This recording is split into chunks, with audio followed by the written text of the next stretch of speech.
reload.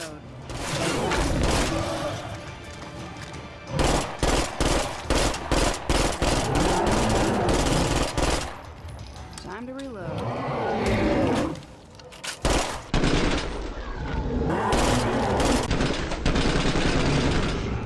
Fucking tired.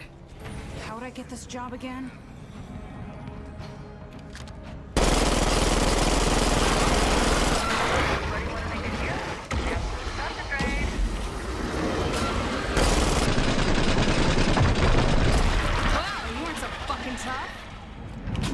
I don't know about you, but I feel safer already.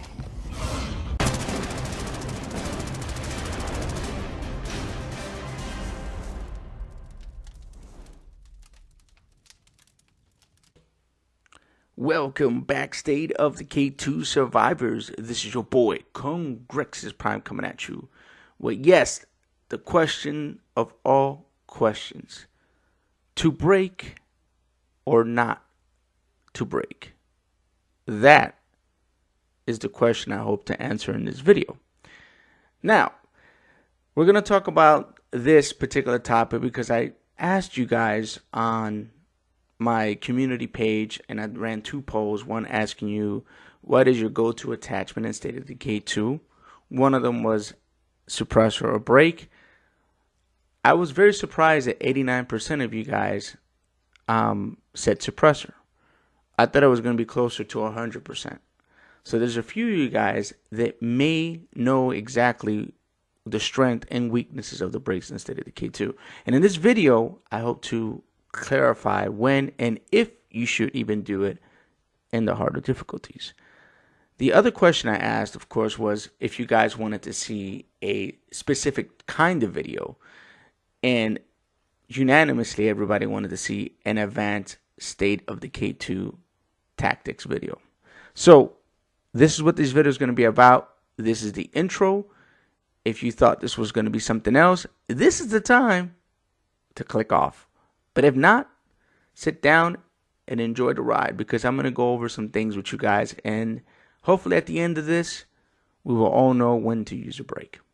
All right, we're diving right into the information provided to you by the game itself. When you hit the tool tab, you will be seeing this information. Now, we're going to be talking about the advanced brake. The advanced brake states a high-tech brake made using painstakingly re-engineered tools, double weapon lifetimes before repairs are needed, and provides immense increase to power and range. Power and range are going to be important. We're going to talk about it more. Makes the weapon recoil extremely consistent while reducing recoil by the maximum amount. That's also going to be demonstrated in this video in a little bit. Grants the weapon significant chance to dismember, knockdown, which I provided a nice example 2 times in this video on what a knockdown looks like, and or penetrates through targets.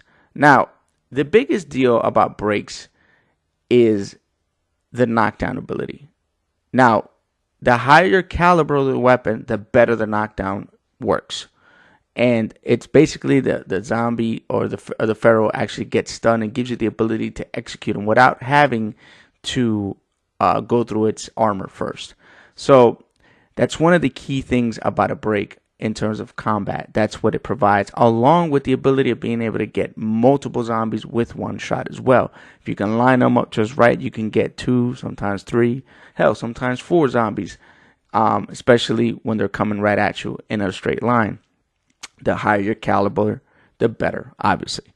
So before we move on to the next thing, we need to talk about power.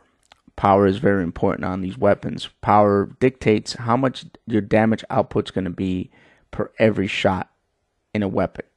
So without a brake, a vector, which is what I'm using in this video, has this much power. And then with a brake, it has this much power. So what is the difference? The difference is the amount of damage you're going to do per shot.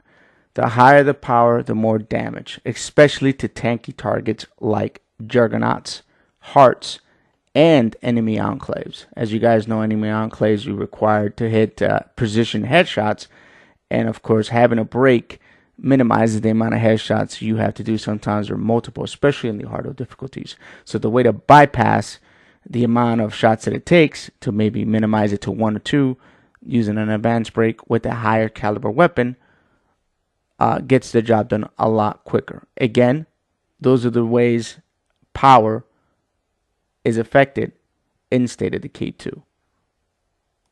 The last thing we're going to talk about is actually spread pattern and recoil control.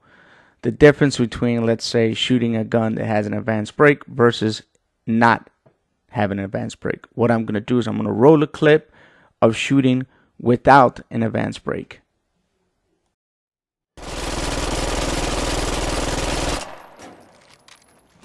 As you can see, I didn't put any stick input. I let the gun go full auto. This is the spread pattern that we got.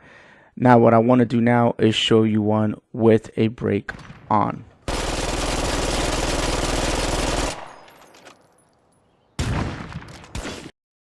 This is the spread pattern with the brake on, and as you guys can see, everything's a lot more tighter, more compact. It's a lot easier to shoot with the brake in State of Decay, to specifically with characters that have like low levels or low shooting. It brings in that reticle, and you can actually hit targets a little bit easier. So there are a lot of reasons to use a brake. Obviously, you can shoot better. Your gun takes 50% less damage. You can over-penetrate targets. And as you guys can see, you can stun targets. And on top of all that, you can hit things a lot harder, specifically the tankier stuff. I know that this is a lot of information to cover on one particular subject. Hopefully you guys enjoyed this content and learned something new about brakes, and maybe start using them a little bit more frequently. Since you have the option to wear 2 weapons in State of Decay 2, I normally have a brake weapon on for damage and DPS, and I have a suppressed sidearm normally, so that I can do pinpoint accurate damage without calling out too much attention. Anyway, guys, let me know what you guys thought about this video. Did you learn something new? Did you enjoy the content? And only if you enjoy this content, don't forget to smash that like button on the way out. Share this content with whoever you would like to share this content with. And if you haven't already, hopefully you will subscribe to the channel. Thank you guys so much for your support. I live stream mostly on Twitch, but once a week I do stream State of Decay 2 on YouTube, which seems to be falling in line right now on Fridays. Thank you guys so much. You guys have a great day or night. Light, love, and peace. Congrexes. Checking out.